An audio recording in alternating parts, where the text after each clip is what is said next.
Dopo il successo della prima fase dell'iniziativa, con oltre 330 anziani iscritti, torna nell'Alta Padovana il progetto Valgo Anziani Protagonisti, che vede riuniti 5 comuni: Carmignano di Brenta, Fontaniva, Gazzo, Grantorto e San Pietro in Gu.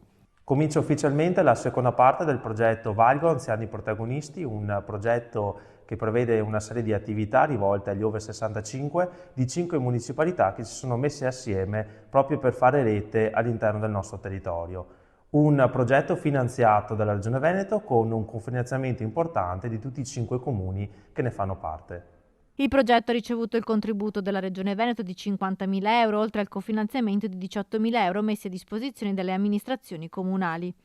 Nella seconda fase del progetto continueremo con le attività che si sono svolte nella prima fase, quindi la ginnastica posturale, il Nordic Walking e il ballo liscio. Abbiamo ampliato l'offerta con altre 3 attività che sono l'attività teatrale, il laboratorio digitale e la macchina del tempo, che è un progetto in cui attraverso dei video verranno raccontate le esperienze passate da parte degli anziani ai nostri giovani.